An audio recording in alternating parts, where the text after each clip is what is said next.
Hey everyone, welcome back. So glad to have all of you here. Today's topic is the red-crowned roof turtle, and the slide describes it beautifully as the river sentinel. Once a jewel of the Ganga, now inhabiting a shrinking sanctuary. That one line actually captures the entire story of the species. Let us understand who this creature is, where it lives, and why it matters so much for both ecology and your exam. Let us get into it. Let us start with the three foundational facts about this species. First, the environment. The red-crowned roof turtle is a freshwater turtle. It lives in rivers, not in the ocean or on land. This is important because freshwater turtle species face very different threats compared to marine turtles, primarily river degradation, sandbar loss, and pollution.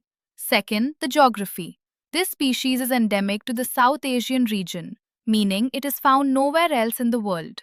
Endemism is always a key detail to note because it directly links the species to specific geographic zones and makes it more vulnerable when those zones are disturbed. Third, the taxonomy. It belongs to the genus Batagur and its scientific name is Batagur kachuga. Within India, there are three large freshwater species in the Batagur genus, and this is one of them. Knowing the genus name is useful because UPSC sometimes frames questions using scientific names. Now let us look at where exactly this turtle is found. The three countries in its native range are India, Bangladesh, and Nepal. In India and Bangladesh, the species was historically widespread across the Ganga River basin. The word historically is important here because the current range has shrunk dramatically. What was once a thriving population spread across the entire Ganga is now described as a shrinking sanctuary, concentrated in very limited stretches of the river. The Brahmaputra basin in northeastern India is a confirmed secondary habitat, meaning the species is present there but in smaller numbers compared to its primary Ganga range. The broader takeaway here is that the Ganga and Brahmaputra are the two rivers you must associate with this species. If UPSC gives you a map-based question or a statement-based question about this turtle's habitat, those two river basins are your answer. This slide is your identification guide, and these details do come up in prelims. The most distinctive feature is the head. The turtle has a reddish-orange colored head with a clearly defined black crown on top. That combination of reddish-orange face and black crown is exactly what gives it the name red-crowned roofed turtle. The crown part of the name refers to that black marking on the head. The upper shell is called the carapace. In this species, it is greenish-brown with pronounced yellowish patterns running across it. The lower shell is called the plastron. This is yellow in base color and is marked with striking black patterns. So if you have to recall this in an exam, remember reddish-orange face, black crown on the head, greenish-brown upper shell with yellow patterns, and yellow lower shell with black markings. The color combination is quite distinctive and not shared by most other common freshwater turtles. This is a fascinating biological feature of this species, and it is genuinely unusual in the turtle world.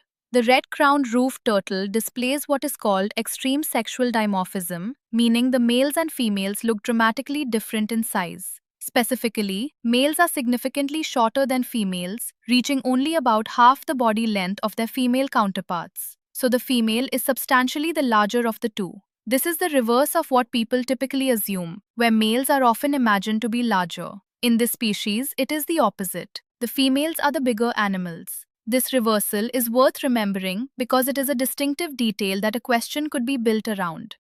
This slide covers two things: what this turtle eats and what role it plays in the river. On the diet side, it is an omnivore, meaning it feeds on both plants and animals within the river system. It consumes a wide variety of both, which means it interacts with multiple levels of the river food web. On the ecological role side, this species is significant in two ways. First, it is a bioindicator of river health. A bioindicator is a species whose presence or absence tells us something meaningful about the overall condition of the ecosystem. If this turtle is thriving in a stretch of river, it signals that the river is in reasonably good health. If it disappears, it is a warning sign that something has gone wrong with the ecosystem. This is the same logic as why the Gangetic River dolphin is used as an indicator of Ganga health. Second, this turtle is a nutrient cycler. Through its feeding and movement across the river, it contributes to circulating nutrients within the aquatic environment, which is essential for maintaining the overall health of the river system. Turtles are often called nature's cleanup crew in rivers for exactly this reason. This is your most prelims critical slide, and you need to memorize all three statuses cleanly. Under global risk, the red crowned roof turtle is listed as critically endangered on the IUCN Red List. Critically endangered is the highest threat category before extinct in the wild and extinct. So, this is one of the most threatened turtle species on the planet. Under trade regulation, it is listed under CITES Appendix 2. Now, Appendix 2 does not mean trade is banned outright. It means international trade in this species is monitored and regulated, requiring permits. Appendix 1 would mean a complete ban on commercial trade. Students often confuse Appendix 1 and Appendix 2, so keep that distinction clear. Under national law in India, it is protected under Schedule 1 of the Wildlife Protection Act 1972. Schedule 1 provides the highest level of legal protection within India. Hunting, capturing, or trading in a Schedule 1 species attracts the most severe penalties under Indian law. So, in summary, IUCN Critically Endangered, CITES Appendix 2, and WPA Schedule 1, three different levels of protection, all pointing to the same conclusion that this is an extremely threatened species. This final slide is your complete one-page recall tool, and everything on it is examinable. On identity, the genus is Batagur, scientific name Batagur kachuga, and it is endemic to South Asia. On geography, it is native to the Ganga and Brahmaputra basins across India, Nepal, and Bangladesh. On ecology, it functions as a bioindicator of river health. It is an omnivore and also a nutrient cycler within its river ecosystem. On conservation status, it is critically endangered on the IUCN Red List, listed under CITES Appendix 2 for trade regulation, and protected under Schedule 1 of the Wildlife Protection Act 1972. The big picture message here is important. This turtle is not just an interesting animal, it is a mirror of the health of our rivers. Its declining numbers reflect the degradation of the Ganga ecosystem through pollution, sand mining, damming, and poaching.